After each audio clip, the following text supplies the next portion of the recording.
Praise the Lord. ஆண்டவராகிய இயேசு கிறிஸ்துவின் நாமத்தினாலே இந்த நாளிலே கர்த்தருடைய வார்த்தை சங்கீதம் 37 சங்கீதம் 4வது வசனம். கர்த்தரிடத்தில் மனமகிழ்ச்சியாக இரு, அவர் உன் இருதயத்தின் வேண்டுதல்கள் உனக்கு அருள் செய்வார். தேவனுடைய பிள்ளைகளை கர்த்தரிடத்தில் மனமகிழ்ச்சியா இருங்க, அவர் உன்னுடைய இருதயத்தின் வேண்டுதல்கள் அவர் அருள் செய்வார் என்று பைபிள் சொல்லி கொண்டிருக்கிறது. பிரதர், எங்க பிரதர் மனமகிழ்ச்சியா இருக்க முடியும்? குடும்பத்தில் ஒரே போராட்டங்கள், ஒரே பிரச்சனைகள். என் புள்ள நிமித்தம் அநேக போராட்டங்கள் வந்து கொண்டிருக்கிறது. என் வேலை நிமித்தம் அநேக போராட்டங்கள் வந்து கொண்டிருக்கிறது.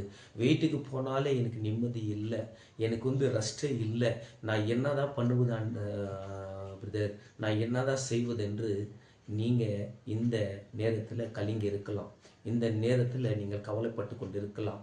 தேவனுடைய பிள்ளைகளே, எது இருந்தாலும், என்ன ப்ராப்ளம்ஸ் இருந்தாலும், என்ன துயரங்கள் இருந்தாலும், எல்லாவற்றையும் தெய்வ சமூகத்தில் வந்து ஜெபிக்கிற பிள்ளைகளாக இருந்தால் தேவனுக்குள்ள நீங்கள் மனமகிழ்ச்சியாக இருக்க முடியும்.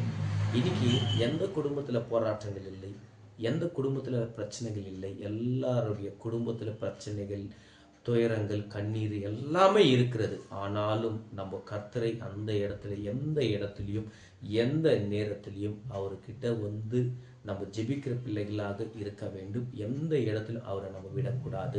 விட்டோம்னாக்கா இன்னும் பிரச்சனைகள் மேலே பிரச்சனைகள் தொடர்ந்து கொண்டே போயினே இருக்கும்.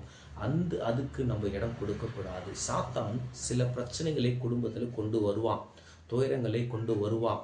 நம்ம அந்த பிரச்சனைகளை பார்த்து கொண்டிருந்தால் நம்மளுடைய சிந்தனை, நம்மளுடைய யோசனை தேவனு பக்கம் திரும்ப முடியாது. தேவனுடைய பிள்ளைகளே, ஒரு ரகசியத்தை கற்றுக்கொள்ளுங்க. ஒரு பிரச்சனை வருதா, பிரச்சனை வந்தால்தான் நீங்கள் அதிகமாக ஜெபிக்க வேண்டும். அந்த இடத்துல சாத்தான் வைக்கப்பட்டு போவான்.